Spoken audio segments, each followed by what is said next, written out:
जिनके विमल उपदेश में सबके उदय की बात है। समभाव समता भाव जिनका जगत में विख्यात है।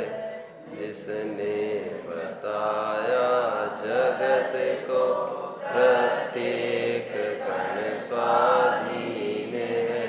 हरता न हरता कोई है, अणु अणु स्वयं में लीन है। आत्म बने परमात्मा हो शांति सारे देश में है। देश ना सर्वोदय महावीर के संदेश में।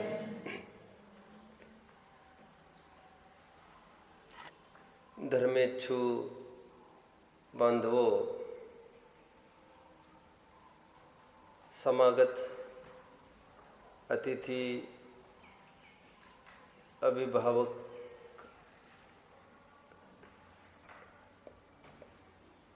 प्रवेशार्थी के पेरेंट्स आए हैं। उनकी मुख्यता से हमने एक विषय प्रारंभ किया था, संस्कार को लेकर, जिसमें बड़ों का छोटों के प्रति संस्कार के रूप में क्या उत्तरदायित्व है, क्या जिम्मेदारी है, रिस्पॉन्सिबिलिटी है। यही चर्चा प्रगति पथ पर चलेगी। हम अपने वैभवशाली अतीत की तरफ मुड़ के देखते हैं। भूतकाल की तरफ हम विहंगावलोकन करते हैं। फिर वो भारतीय संस्कृति हो अथवा श्रमण संस्कृति हो, हमें ऐसा ख्याल में आता है कि हमारा बहुत पतन हुआ है संस्कार के स्तर पर। फिर चाहे वह बोलो चाहे वह भारतीय संस्कृति के रूप में हम देखें अथवा बोलो श्रमण संस्कृति। भारतीय संस्कृति इसलिए कह रहा हो एक व्यापक रूप से, और श्रमण संस्कृति इसलिए कह रहा हो, बोलो श्रमण संस्कृति मतलब जैन। हम जैनियों की गरिमा की तरफ देखें तो वह भी दिन ब दिन ढलान की तरफ है, पतन की तरफ है, एकदम डिटेरियोरेटिंग स्टेज में है, जीर्ण शीर्ण हालत में है जैनत्व की हालत। और भारतीय संस्कृति की हालत भी कुछ अच्छी नहीं है।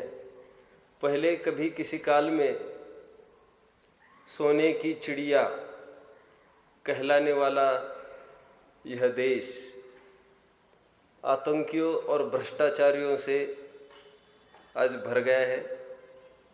पहले कभी राम राज्य कहलाने वाला यह देश,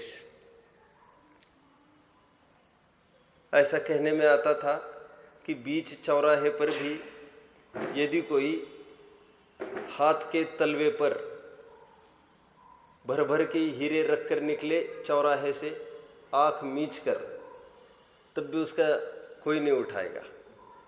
गिर भी जाएगा तो भी कोई नहीं उठाएगा। चंद्रगुप्त के सेनापति ने, अलेक्जेंडर के सेनापति ने जो पुस्तक लिखी थी, उसने उसमें लिखा था 2000 वर्ष पहले भारत का चित्रण करते समय कि यहाँ पर सोना हीरा कोई रास्ते पर पड़ा रहता है तो भी उसकी तरफ कोई नहीं देखता। पर द्रव्येषु लोष्टवत, जो दूसरों की सामग्री है उसको सज्जन जीव कीचड़ समान, पत्थर समान देखते हैं। ऐसे उन्होंने चित्रण किया था तब के भारत का। भारत तब और भारत आज, आप समझ रहे हैं? तब की नेता मंडली, आज की नेता मंडली।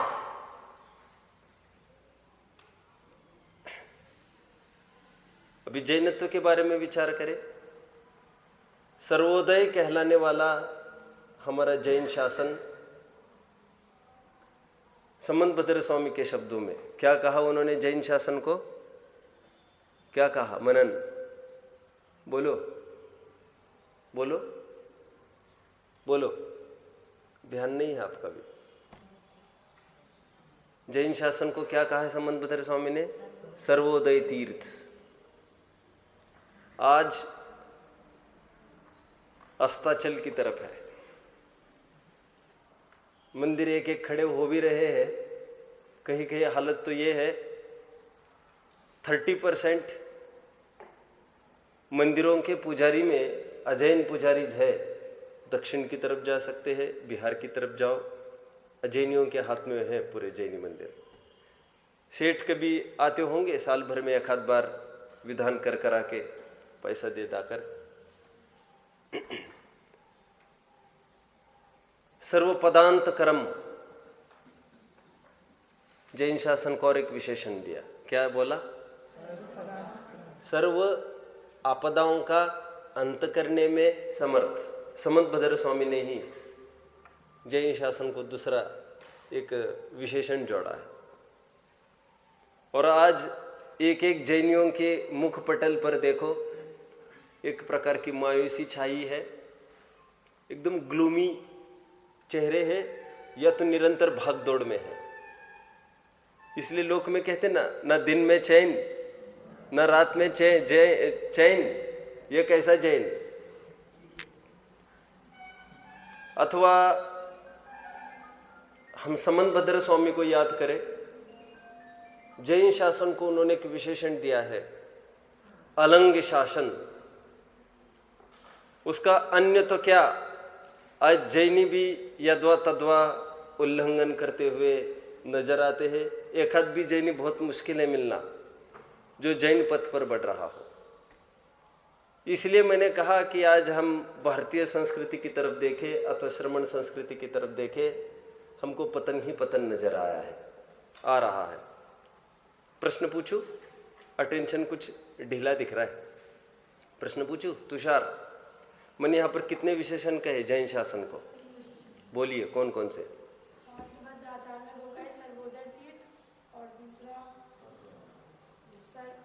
सर्वापदा अंतकरम, एक ही शब्द है ये, आप तो संधि विच्छेद करके बोल सकते हो। और तीसरा कहा था अलंग शासन, संबंध भद्र स्वामी।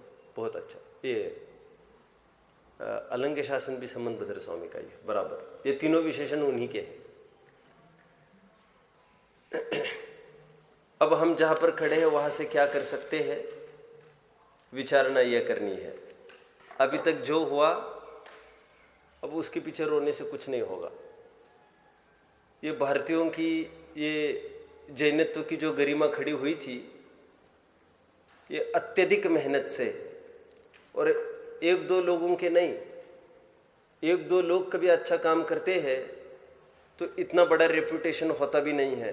जब हजारों और लाखों की एक संस्कृति में ढल जाती है कोई बात, तब जाकर सील लगती है कि ये जैनी लोग बहुत अच्छे हैं। इक्के दुक्के के कारण नहीं होता है कभी भी, समझ रहे हैं? उनकी कितनी मेहनत, उस पर पानी फिरता नजर आ रहा है। अब आज हम क्या कर सकते हैं, बात इतनी सी है। हम जहां पर भी खड़े हैं, हम जैनत्व की रक्षा कैसे कर सकते हैं? मूल तो हमने जो प्रकरण खड़ा किया है वो इस रूप से है कि माता पिता बच्चों को किस प्रकार संस्कारित कर सकते हैं। हम हमारी तरफ भी लगा सकते हैं, वैसे एक संस्कार विषय को मुख्य करके भी हम चल सकते हैं। संस्कार एक कंटिन्यूअस प्रक्रिया है, समझते हो? मतलब निरंतरता। हमने अभी कुछ कर दिया बस हो गया जैनत्व, ये नहीं, एक निरंतरता की प्रक्रिया है। ये निरंतर क्या करते रहना, तो निरंतरता हमारे अन्याय, अनीति और अभक्ष, इसमें बराबर निरंतरता दिखनी चाहिए। निरंतरता दिखनी चाहिए मतलब जगह जगह रेलवे स्टेशन पर आदमी उतर रहा है और छन्ना खोल रहा है, बांध रहा है, वो जैनत्व झलक रहा है। आप समझ रहे हो मेरी बात को? ऐसा देखने में आए, प्रचलन आए, ये कौन कर रहा है, ऐसे क्यों करते हैं ये? अच्छा, जैनी लोग ऐसा करते हैं, अरे हमारे बगल में भी तो जैन रहते हैं, ए भैया हमने ऐसा देखा, वहां पर ऐसा चल रहा था। हाँ, ऐसा चल रहा था।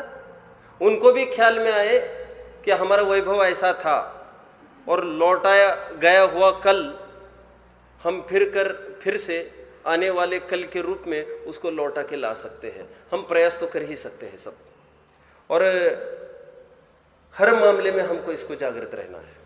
अभी सुबह की ही बात है, पानी खत्म हुआ होगा हॉस्टल का, अपने जो यात्री आए हैं फिर थोड़े से वे कहने लगे भाई पानी खत्म, पानी खत्म। मैं बाहर ही खड़ा था, मुझे पूछने लग गए। मैंने उनको कहा कि आपको चाहिए तो मैं 1 बाल्टी पानी दे सकता हूं। तो फिर उन्होंने उनकी अपनी बाल्टी लाई जिसमें थोड़ा पानी था उनका अपना। बोले आप इसी में डाल दो। नहीं, इसमें नहीं डाल सकता मैं। अब उसके पीछे उनको पूरा रहस्य समझना पड़ेगा, और ऐसा नहीं, जब समझते हैं वे बहुत गदगद हो जाते हैं और उनको दे फील वेरी शेमफुल कि वास्तव में ये जैनत्व है। ठीक है, कोई बात नहीं, हम अभी 1 मिनट में बाल्टी खाली करके लाते हैं। अरे बाल्टी खाली करके लाएंगे, उसमें पानी तो रहेगा कि नहीं रहेगा? आपका लगार तो रहेगी। ड्राइड बाल्टी है क्या आपके पास? ड्राइड समझते हो, जिसमें 1 बूंद भी आपका पानी नहीं हो। हमारा और आपका पानी मिक्स नहीं होना चाहिए, बिल्कुल 1 बूंद भी। फिर हमको ये भी ध्यान रखना है भाई आप मग्गा कौन सा इस्तेमाल करोगे इसमें। आप समझ रहे हो कितनी व्यापक सोच है। पानी देना मतलब वैसे ही पानी देना है क्या?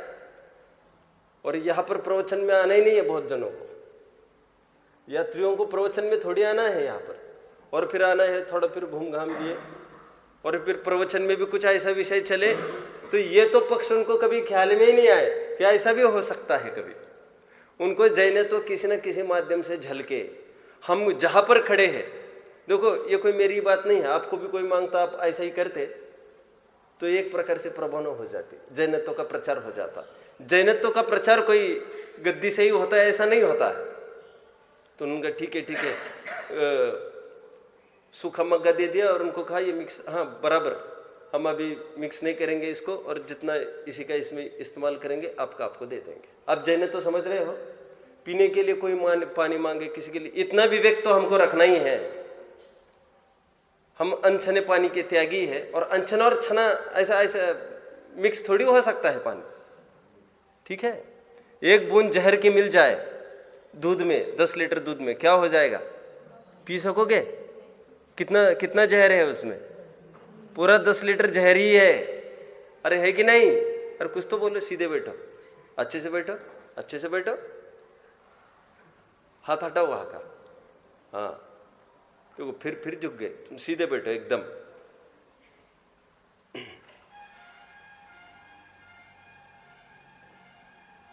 मिलिट्री के सैनिक देखे आप लोगों ने कैसे रहते हैं एकदम।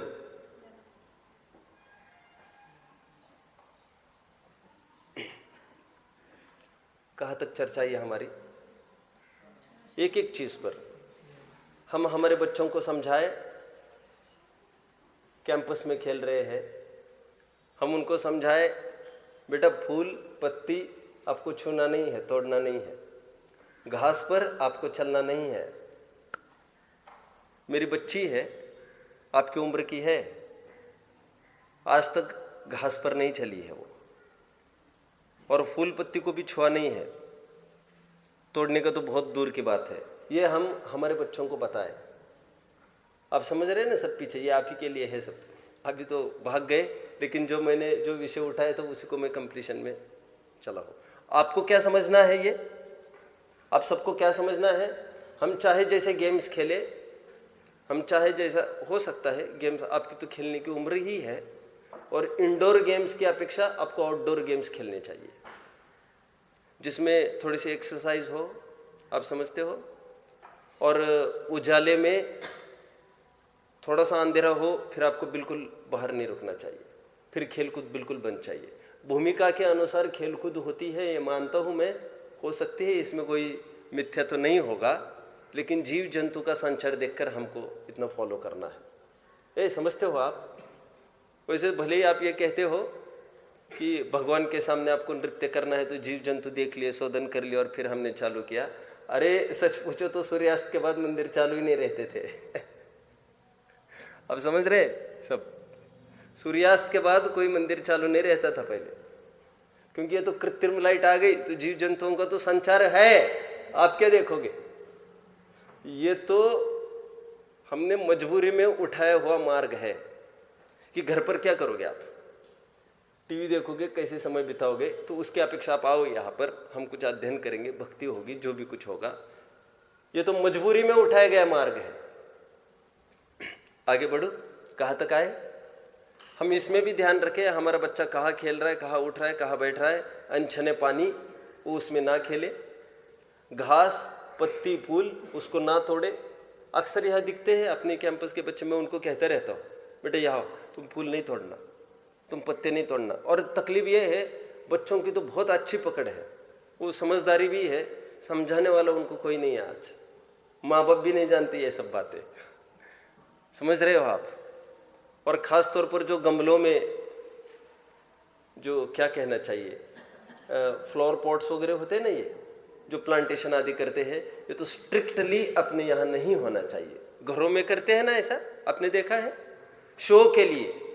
कहा तो हम एक तरफ ये कहते हैं हम उन गुरुदेव के चेले हैं। कौन गुरुदेव के चेले? ये पीछे दिख रहे हैं आपको, पीछे दिख रहे, कांजी स्वामी प्रवचन होता है सुबह, उनका पता है आपको?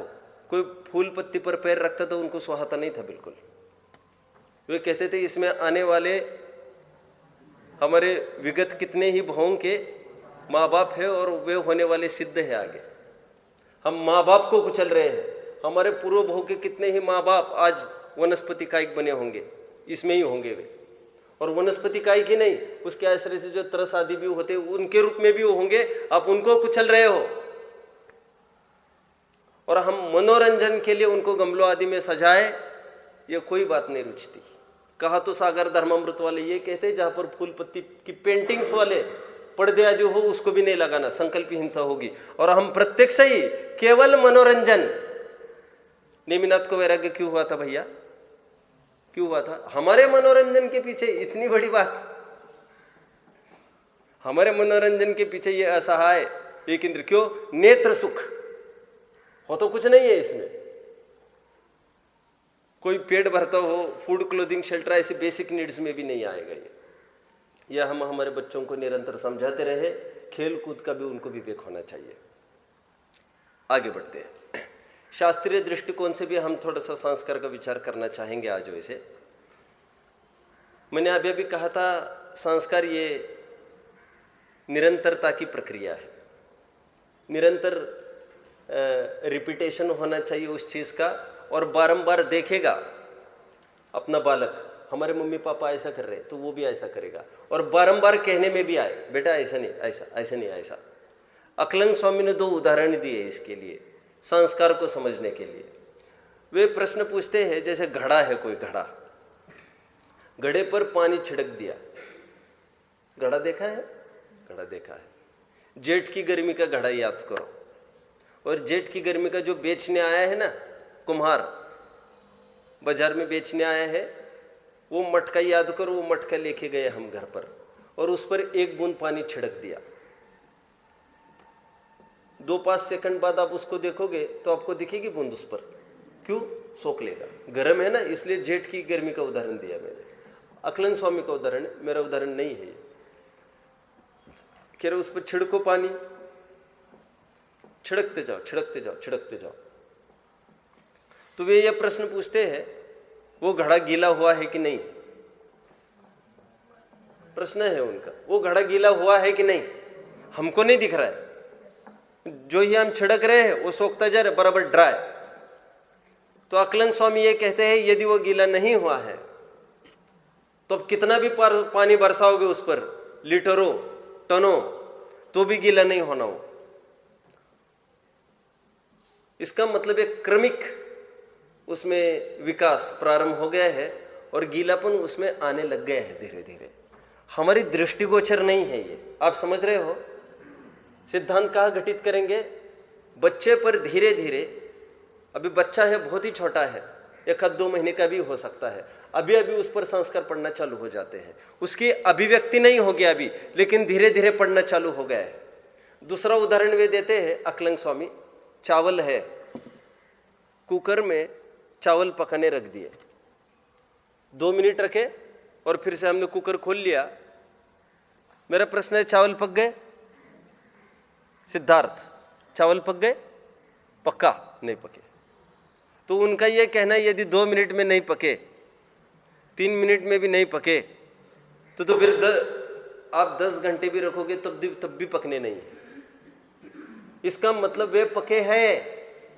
वो एक क्रमिक प्रक्रिया है उसकी। वो तो एक पर्टिकुलर प्रक्रिया के बाद, एक 20-25 मिनट बाद हमें दृष्टिगोचर होने लगता है कि वो पक गया है। उसके पकने की प्रक्रिया प्रारंभ हुई है, ये समझते हो आप। हम ये नहीं समझे कि उनमें कुछ भी चेंज नहीं हो रहा है, कुछ भी चेंज नहीं हो रहा है। रात दिन ये प्रवचन सुनते हैं, स्वाध्याय करते हैं, देखो ना, तनिक भी अंतर नहीं आ रहा है इनमें, लेकिन अंतर आता जा रहा है, आता जा रहा है।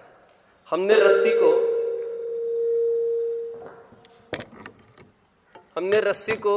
रस्सी है इतनी मोटी और उसको घाव दे रहे तोड़ने के लिए, 1 2 3 4 10 में टूट गई। मेरा यह प्रश्न है, 200 में टूट रही है कि 10वें में टूटी है? क्या है? बराबर। एक क्रमिक विकास है, यह आपको समझना चाहिए, और निरंतर इसका लाभ होता है। दिक्कत यह है, हम तुरंत रिजल्ट देखना चाहते हैं, इसके लिए भाव भी लग सकते हैं, दिनों नहीं, कई भाव। श्रीमद राजचंद्र जी तो यहां तक कहते हैं, जिसके चित्त में जिनवानी एक बार आ चुकी है, फले बिना रहेगी नहीं। उदाहरण दिया इलायची का। इलायची का उदाहरण क्यों दिया बोलो? इलायची का उदाहरण इसलिए दिया, उगती है बहुत लेट, लेकिन जब भी उगती है बहुत कीमत लाती है। तो कहते हैं लेट हो सकता है, लेकिन उगेगी, फलेगी कभी ना कभी, और जब फलेगी तो पूरा उसका देखने में आएगा। ऐसा देखने में आता है, भों के संस्कार बराबर चलते रहते हैं। रावण है ना, हम थोड़ा प्रथमानुयोग की तरफ देखते हैं। अभी रावण का नाम सुना है? रावण किसके लिए प्रसिद्ध है? अब सब बोलोगे सीता हरण की है, ठीक है। अब जानते हो सीता हरण कैसे की उसने? वो जब जा रहा था ऊपर से, विमान में से अपने युद्ध करने के लिए जा रहा था, और जितने में दृष्टि पड़ी सीता पर, आकर्षित हुए और हरण करने का भाव हुआ। अब जानते हो यह संस्कार रावण का 9 भवों से चलता आ रहा था। जो सीता का जीव है, उसके प्रति रावण का जीव निरंतर 9 भव तक प्रयास करता रहा। कोई भी उठा लो आप प्रथमानुयोग की घटना, राजुल का जीव और नेमिनाथ का जीव, ये बराबर राजुल का जीव नेमिनाथ के जीव को वरने के लिए भव से चाहता था, और सफलता कभी नहीं हो पाती थी। सो ही यहां पर हो गया अंतिम भव में। ये भव के संस्कार होते हैं।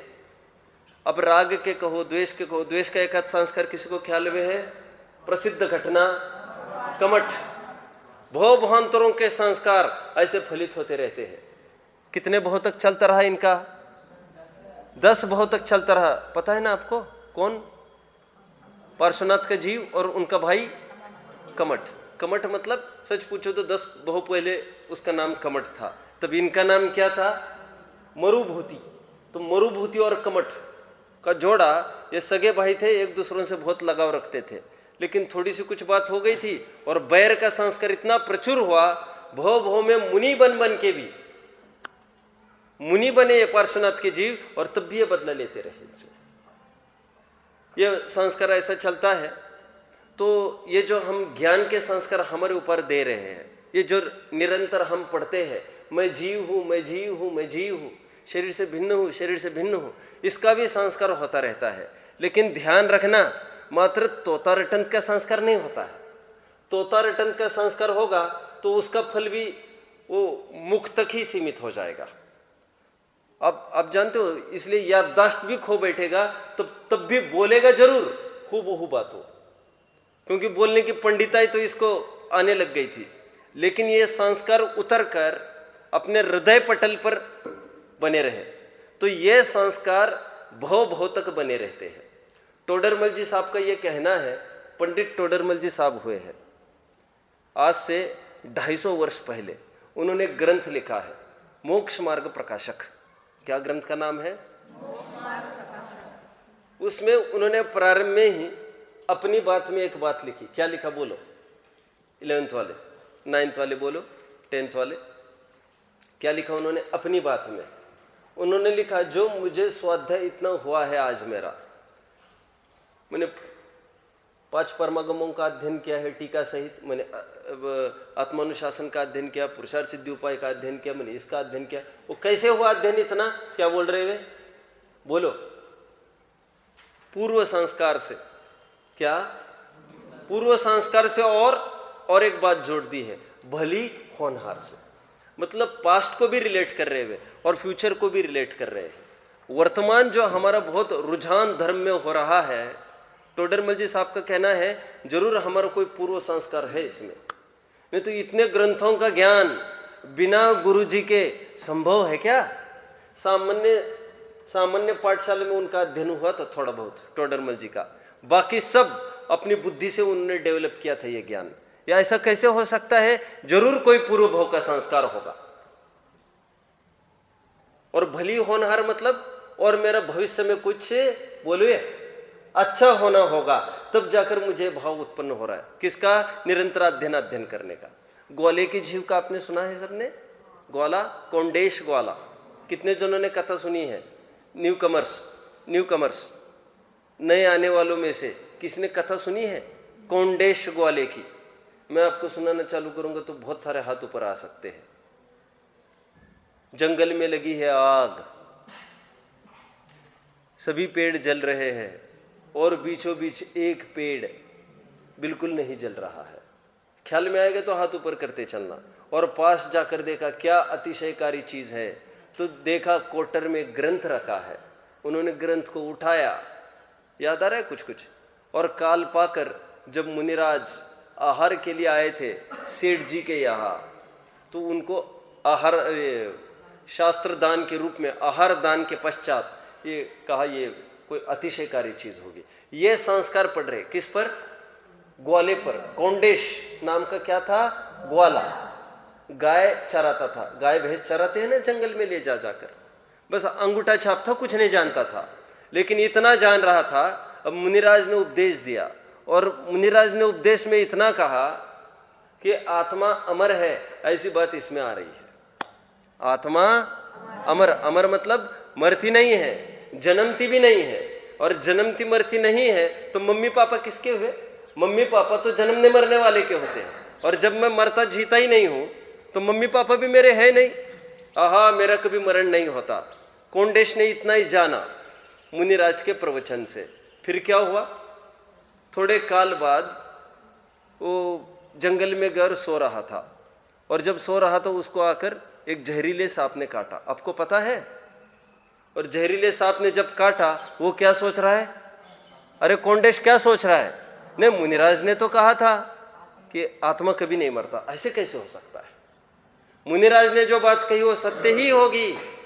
उनको कोई वांछा भी नहीं है। निष्प्रभ होकर जो उन्होंने उपदेश दिया, वे झूठ उपदेश क्यों देंगे? नहीं, आत्मा तो कभी नहीं मरती, आत्मा तो कभी नहीं मरती। उन्होंने कहा था शरीर विला जाने वाला है, शरीर नश्वर है, शरीर तो चला जाता है, शरीर तो जाता है, आत्मा तो ध्रुव बनी रहती है, आत्मा तो नित्य बनी रहती है, शाश्वत बनी रहती है। अभी इस संस्कार का बल वे कोंडेश ग्वाला कौन हो गए? यही कुंद आचार्य हुए। और बल इतना संस्कार का कि बचपन में फिर वहां पर भी माँ ने भी नए सिरे से संस्कार कराए कि तुम शुद्ध हो, तुम बुद्ध हो। और 11 वर्ष की उम्र में ही उन्होंने मुनि दीक्षा ले ली। 44वीं उम्र में उन्होंने आचार्य पद पर आरोहण किया, ठीक है। और 95 साल तक धर्म आराधना साधना करते रहे, आचार्य पद पर बराबर बने रहे। 84 पहाड़ों की रचना की। किसी स्कूल में नहीं पढ़े, कोई ट्यूटर नहीं था उनको। और इतना ज्ञान अगाध, विषय का भी विषय वस्तु का भी, व्याकरण, अलंकार, सबका ज्ञान। ऐसे इतना ज्ञान कहां से हो गया उनको? बोलिए, एक शब्द बोलो, संस्कार, पूर्व भव का संस्कार। संस्कार समझते हो ना आप? संस्कार, करत करत अभ्यास के जड़मति होत सुजान, रसरी आवत जात है सेल पर पड़े निशान। जो पुद्गल वस्तु पर कोई निशान हो सकता है, ये निशान को ही मैं कह रहा हूं संस्कार। ये तो चेतन तत्व है, चेतन तत्व पर भी कुछ संस्कार होते हैं। और ये संस्कार कब होते हैं? ये जीव जब विचार करे। अवग्रह, अब बोलो सब बड़े, ये संस्कार कौन से गुण की पर्याय होगी? अवग्रह, बोलो। संस्कार वैसे कौन से गुण की पर्याय है? गुण बोलो पहले तो। संस्कार कौन से गुण की पर्याय है? ज्ञान, बराबर, ज्ञान की पर्याय है, ज्ञान की। और फिर परंपरा से कोई श्रद्धा भी की भी कहे तो भी आपत्ति बिल्कुल नहीं है। तो ज्ञान में भी अवग्रह, बोलो, इहा, अवाय, धारणा। थोड़ा बताऊं मैं आपको? थोड़ा बताता हूं। देखिए, आप प्रवचन हॉल के बाहर से गुजर रहे थे, यहां से भगवान की वाणी चल रही है, वक्ता कोई भी बैठा हो फर्क नहीं पड़ता उससे। वक्ता, बोलो, क्या कहा मैंने? क्या नाम आपका? प्रांजल। वक्ता यहां पर कोई भी बैठा हो, वक्ता समझ में आया? वक्ता मतलब preacher, the one who preaches, priest. कोई भी बैठा हो वक्ता यहां से, लेकिन बोल क्या रहा है वो? अरे बोलो, भगवान की वाणी। जिनवाणी है ना, जिन, जिन मतलब भगवान। अपनी कोई नहीं बताता, यहां पर भगवान की वाणी बताते हैं। तो बाहर से कोई गुजर रहा था और उन्होंने सुना कोई अच्छी चीज आ रही है, हम अनादिकाल से दुखी है और हमको सुखी होना है, हमने जितने भी प्रयास किए हैं वे सब व्यर्थ हुए हैं, यथार्थ प्रयास तो ये है हम स्वयं को आत्मा समझे। उसको बाहर से इतना नहीं, बस इतना समझ में कुछ चर्चा चल रही है सुख संबंधी। तो ये हो गया अवग्रह, कुछ है। क्या? अवग्रह, अवग्रह कहते हैं इसको। ये क्या कहेंगे? अवग्रह, कुछ है। फिर उन्होंने इच्छा उत्पन्न हुई अंदर में, ये किसकी चर्चा है? जानने की इच्छा हुई। और उस इच्छा के साथ साथ जो ज्ञान प्रयासरत हुआ, उस ज्ञान को कहेंगे ईहा। क्या कहेंगे? ईहा। पहली स्टेज में कुछ है, सेकंड स्टेज में वो क्या है? ईहा। अवग्रह। आपको मना है क्या नोट्स की? तो आप ऐसे कैसे आकर बैठे हैं? आप पाठ भी नहीं कर रहे थे प्रारंभ में, ये चलो यहां से पाठ चल रहा था तो आपका ध्यान भी नहीं था। और नए बच्चे अभी सीखने वाले हैं आपको देख देख कर, हमको देखकर नहीं सीखने वाले हैं। अब सबके पास नोट्स चाहिए, एक एक को नोट्स बनाना चाहिए। अब नए बच्चे ऐसे ही तो सीखेंगे। नोटबुक आपको नहीं मिली, अभी मिली है ना? तो काय के लिए मिले? अंदर रखने के लिए। अभी यहां पर कुछ नोट कर पाओगे तो थोड़ा विचार कर पाओगे वहां पर, ठीक है? तो फिर कुछ प्रश्न पूछ पाओगे, उसमें से आपस में प्रश्न पूछ पाओगे, हमको आकर प्रश्न पूछ पाओगे कि आज जो आपने बात रखी वो हमको समझ में नहीं आई। पहली बात क्या कही मैंने यहां से? अवग्रह। अवग्रह क्या है? कुछ है, कुछ है, कुछ है, कुछ है, राइट। ईहा, वो क्या है? ईहा, ईहा इच्छा, इच्छा के रूप में है वास्तव में। ये इच्छा उत्पन्न हुई कि ये क्या बोल रही है? अवग्रह, ईहा, अवाय। हाँ, यह हमारे हित की बात चल रही है, चलो तो जरा अंदर। अवाय, अवाय मतलब निर्णय होना, decision, coming to a proper decision, कि ये सुखी होने की चर्चा चल रही है। डिसीजन हो गया, अभी संशय नहीं है इसमें। बोलो आगे, दो शब्द बोलो। विभ्रम भी नहीं है, अनध्यवसाय भी नहीं है, प्रॉपर ख्याल में आ गया। हाँ, पक्का पक्का कि ये सुखी होने की ही चर्चा है, इसमें कोई संदेह नहीं है। अवाय कहेंगे इसको। क्या कहेंगे? अवाय। लेकिन इतना होने के बाद भी संस्कार नहीं पड़ता तुरंत। संस्कार होने के लिए अभी उस बात पर थोड़ा सा रुकना पड़ता है। You will have to wait for certain period. उसी पर थोड़ा डटा रहना पड़ेगा, आपको थोड़ा सोचना पड़ेगा, और सोचकर अपना वो गहरा असर जो हृदय पटल पर, हृदय पटल मतलब ज्ञान ही लेना है। हृदय मतलब कोई ये पौद्गलिक चीज नहीं लेना है, हार्ट। आपको समझ में आया? तो ज्ञान पर जो इंप्रेशन बनेगा, क्या बनेगा? इंप्रेशन तो समझते हो आप? इंप्रेशन नहीं समझते हो? देखो कीचड़ होती है, क्ले, और क्ले में से कोई एक गाड़ी चली जाए तो बराबर पहिया का उस पर क्या आ जाता है? इंप्रेशन। क्या आ जाता है? इंप्रेशन, छाप। ये समझते हो कि नहीं समझते हो? तो उसके लिए मैं क्या कह रहा हूं यहां पर? संस्कार, धारणा। अवाय में तो निर्णय हुआ, निर्णय। अवाय में क्या हुआ? निर्णय। लेकिन निर्णय होने के पश्चात भी ज्ञान विशेष सक्रिय होता है। सक्रिय मतलब एक्टिव होता है, क्योंकि चर्चा समझ में आई तो उसी का घोलन मनन चले थोड़ा, तो थोड़ी देर के लिए बनी रहेगी, और थोड़ी देर के लिए बनी रहेगी वो संस्कार के रूप में कार्य करेगी। बीज कोई बोया जाए जमीन में, वो थोड़ी देर तक तो रहे, थोड़े विशिष्ट काल तक के लिए, तभी तो उसको अवसर मिलेगा। किसका अवसर मिलेगा? बोलो आप मत बोलो। किसका अवसर मिलेगा? बीज हमने जमीन में बोया, अब किसका अवसर मिलेगा? और थोड़े उगने का, अंकुरित होने का। लेकिन थोड़े काल बना रहे कि नहीं बना रहे, और आपने झट निकाल दिया 2-3 घंटे के बाद, ऐसा थोड़ी कुछ अंकुरित होगा। आप समझ गए? एक क्रमिक प्रक्रिया है उसकी। अवग्रह, इहा, अवाय, धारणा। धारणा मतलब क्या कह रहा हूं मैं? संस्कार। धारणा किसकी पर्याय है? आपने एक शब्द सुना है लोक में, धारण, गर्भधारणा, और बोले एक धारणा, उसकी तो ऐसी धारणा बन गई है। धारणा समझते हो? धारण मतलब धरना, पकड़ना। समझ में आता है? तो धारणा मतलब ज्ञान उसको पकड़ लेता है। किसको पकड़ लेता है? जो सब्जेक्ट उसको मिला है, ज्ञान को जो विषय मिला है, जो समझ रहा है, जिसका निर्णय हुआ है, उसको पकड़ लेता है मजबूती से। इस स्तर का पकड़ लेता है कि थोड़े टाइम के लिए वो भूलेगा नहीं उसको, वो बराबर ज्ञान में पड़ा रहेगा। इसको कहते हैं संस्कार। कितने जनों को समझ में आया?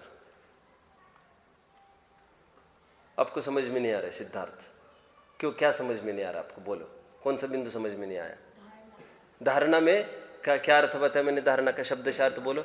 धरना, टू होल्ड। होल्ड समझते हो? होल्ड। देखो सुनिए, सब सुनिए। देखो ये है अवाय, ठीक है? देखो ये है अवाय, समझ में आता है? और ये है धारणा। कुछ पकड़ में आ गया आपको? अवाय में जस्ट इसको लिया और इसको तुरंत छूट गया, लिया छूट गया। अभी धारणा में ये पकड़ा रहेगा थोड़ी देर के लिए, तो पकड़ा रहेगा तो उसका उतनी देर के लिए ज्ञान में मंथन चलता चलेगा। ये तो पौद्गलिक चीज से मैं बता रहा हूं आपको। आपको हर एक चीज घटित करनी है कहां पर? चेतन में, ज्ञान में घटित करनी है। लेकिन ज्ञान में घटित करने के लिए ऐसे कोई उदाहरण नहीं दे सकते हम, इसलिए मैं रूपी पदार्थ का उदाहरण दे रहा हूं आपको। ये समझ में आता है? आप हर घड़ी में ऐसा विचार कर सकते हो। फॉर एग्जाम्पल देखिए, जो ये व्यायाम वगैरह करते हैं ना, एक्सरसाइज वगैरह करते रहते हैं सब, वे निरंतर, ये बॉक्सिंग वगैरह जो चैंपियंस होते हैं, वे क्या करते हैं मालूम आपको? मुष्टि योद्धा जिनको कहते हैं, ये 3, 4, 5 जनों को खड़ा कर देते हैं अपने अगल बगल में, और उनसे खूब मुझे मारो आगे पीछे, और मार के वे स्वयं ठुकवाते हैं दूसरों से। उससे क्या होगा? उनकी रिजिडिटी बढ़ती जाती है। क्या होता है? और उनकी प्रतिकार शक्ति इतनी बढ़ती है, फिर कोई उनको मारे उनको पता भी नहीं चलता। पुराने जमाने में विष कन्याएं होती थी, विष कन्याएं, पता है आपको? आज भी ऐसा प्रयोग करे तो आज भी संभव तो हो ही सकता है, लेकिन आपने यहाँ तो अबक्ष कहा है विष को। यदि थोड़ा कोई विष खाए, बिल्कुल थोड़ा, अब वो उनके जानकार होंगे, और पुराने जमाने में तो ऐसा प्राय होता था, तो विष खाते खाते एक दिन इतनी एबिलिटी उनमें हो जाती थी, वो कितना भी जहरीला सांप उनको काटे, उनको बेअसर होते थे, वे उनको कोई फर्क नहीं पड़ता था। अरे इतना ही नहीं, बोलो, वे किसी को काटे तो वे मर जाए, सेकंड में ही मर जाए, काटने की भी आवश्यकता नहीं है, उनके सांस में भी इतनी वो जहर घुल मिल जाता था। अब उनको जहर असर क्यों नहीं कर रहा है भैया? जहर असर क्यों नहीं कर रहा है? उन पर संस्कार पड़ रहा है निरंतर, एक ग्रेजुअल प्रोग्रेस, एकदम नहीं, वो धीरे धीरे फिर बॉडी उसको एक्सेप्ट करना चालू करेगी। होता है ना ऐसा? देखो सुनो, आप लोग जाने कहां से आए होंगे? आप कहां से आए हो? इसे ललितपुर तो यही है। दूर से कोई आए वाला है? कहां से आए हो? वेस्ट बंगाल से आप आए हो, अब देखना आप यहाँ पर आए हो ना, आपको क्लाइमेट सूट नहीं करेगा यहाँ का, अब एकदम सर्दी खांसी बुखार सब सब सब हो जाएगा। और आपके 1-2-4 महीने आप ऐसे और बुखार हो गए, समस्या है, कुछ नहीं, पानी नहीं पच रहा है, कुछ नहीं हो रहा है, ये कब तक होगा? और फिर धीरे धीरे ऐसा होगा, फिर आप उसी को वैसे ही कंटिन्यू करते रहना, उसको वैसे ही कंटिन्यू करते रहेंगे तो 1 साल 2 साल में आपकी बॉडी पूरी एडप्ट हो जाएगी। उसको बायोलॉजी में क्या पर्टिकुलर वर्ड है? एडप्टेशन। एडप्टेशन समझते हो आप? एडप्टेशन मतलब जो परिस्थितियां बाहर, उसके साथ मैच करके लेना। Chameleon is famous. What is chameleon? गिरगिट कहते, गिरगिट। शैमुलियन इज, क्या कहते हैं आप उसको?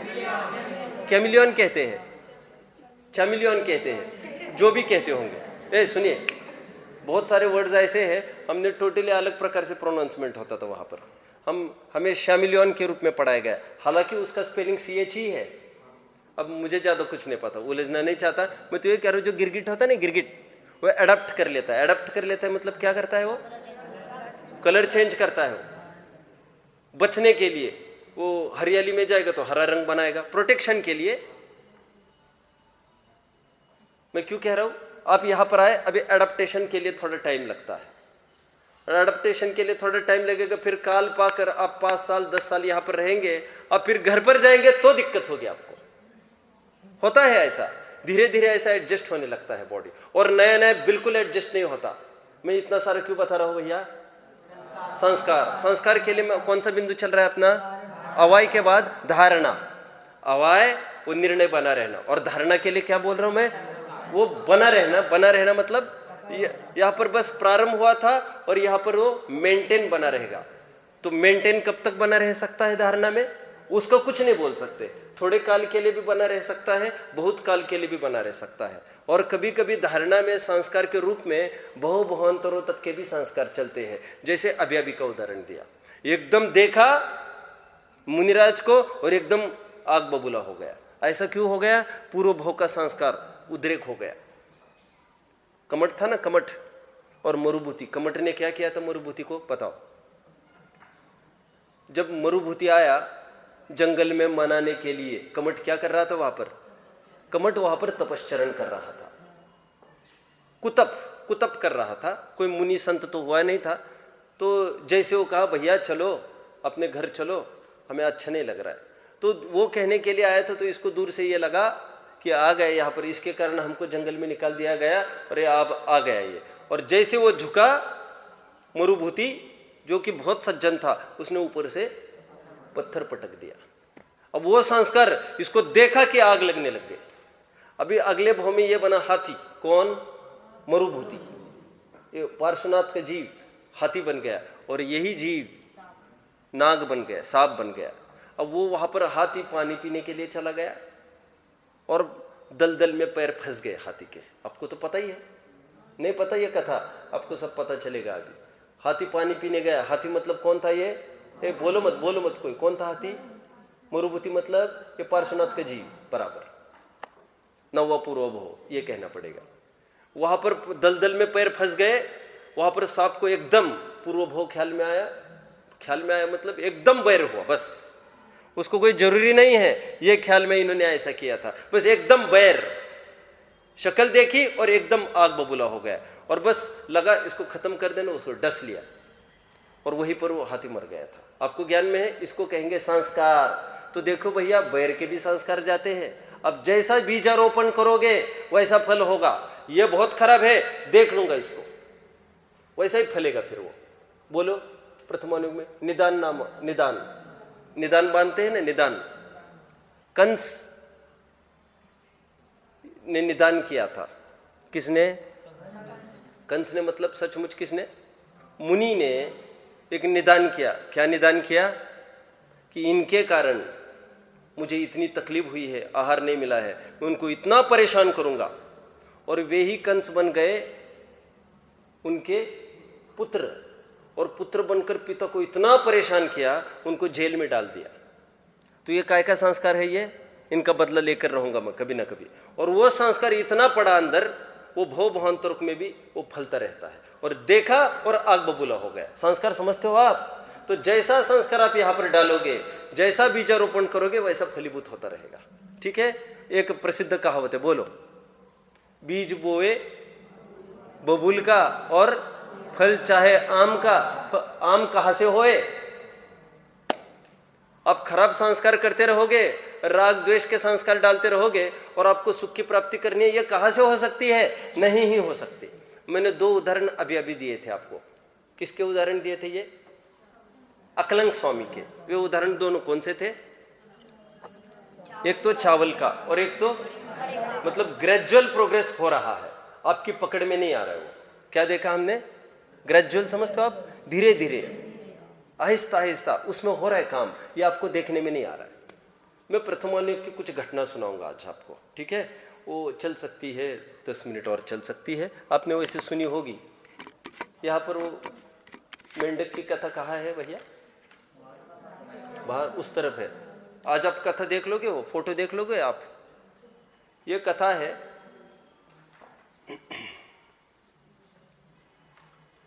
एक मेंढक था। मेंढक के और पीछे चलना पड़ेगा। एक सेठ जी थे, सेठ जी।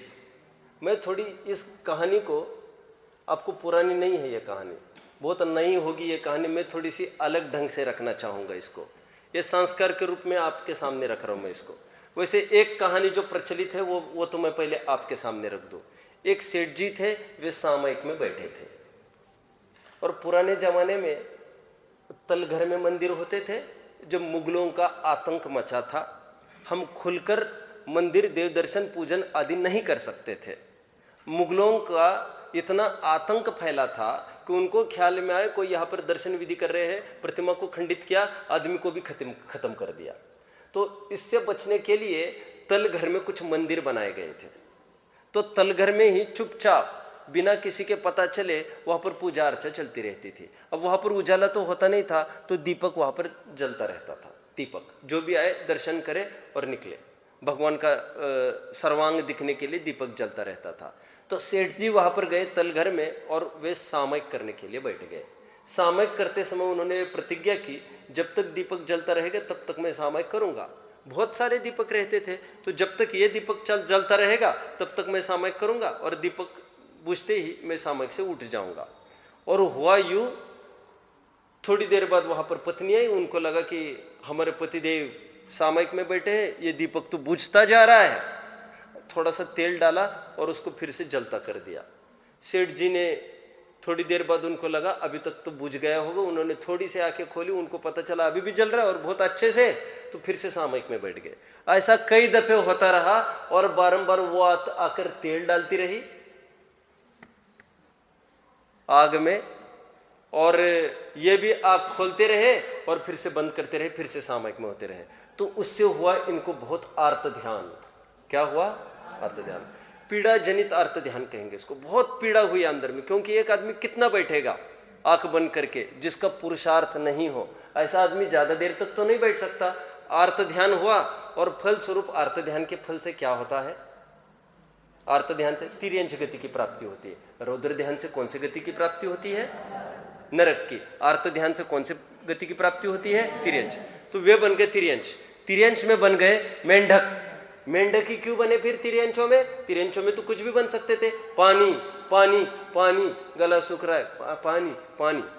तो अब पानी पानी करते, ठीक है, तथास्तु, ऐसी जगह जाओ, ऐसा ही आपके साथ होगा। आप जो चाह रहे हो, पानी ही आपका जीवन होगा। पानी में से 1 सेकंड भी बाहर नहीं निकलना। फिर वो मेंढक के रूप में वहां चले गए। अभी देखिए, फिर मेंढक बने और फिर ये कथा सबको सुनाई जाती है।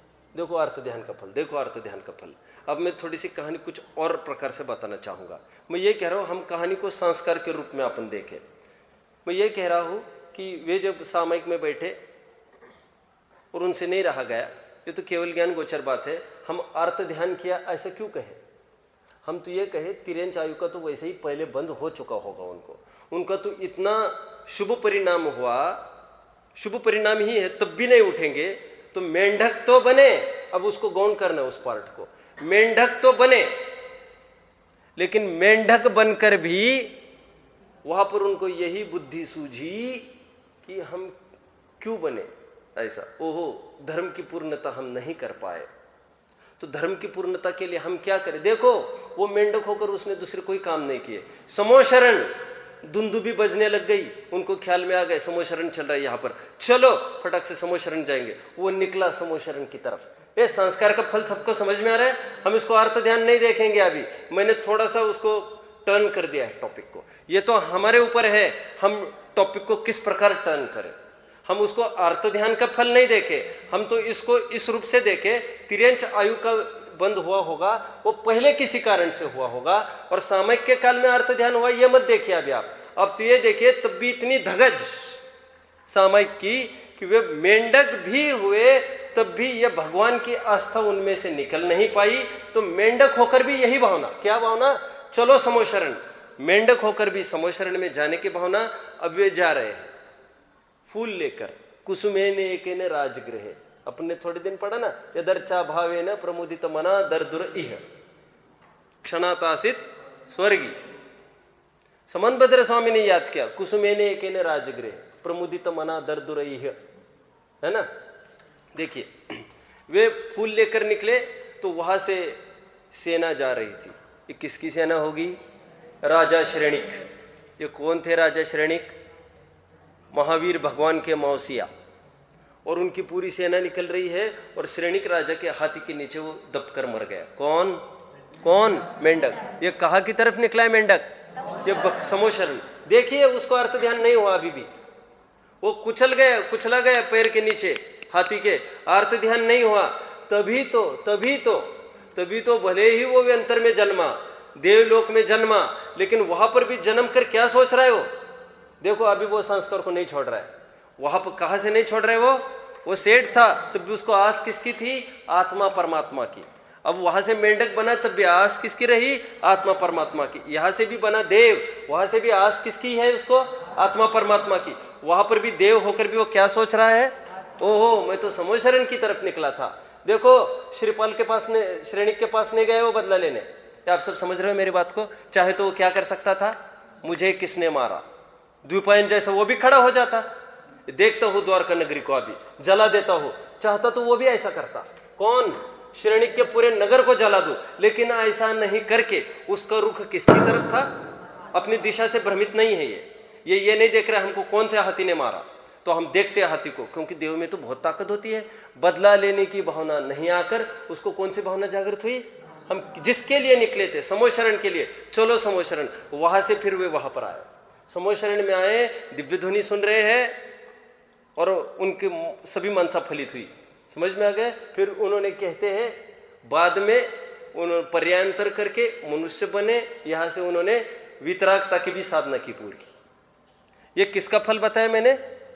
ऐसे संस्कार का फल ये भव तक पड़ा रहता है। इसलिए जितना हो, उठते बैठते जागते सोते कपड़े धोते भोजन बनाते रसोई बनाते कुछ भी करते हुए ज्ञान का काम अपना अपना स्वतंत्र चल सकता है कि मैं भगवान हूं, मैं आत्मा हूं, मुझे पर से क्या, यहां पर मेरा कोई नहीं है, मम्मी पापा मेरे कोई नहीं है, ये तो, और मम्मी पापा है भी तो कितने हैं फिर मेरे, आज तक के भावों के कितने माँ बाप हुए वे सब उनको याद करना पड़ेगा।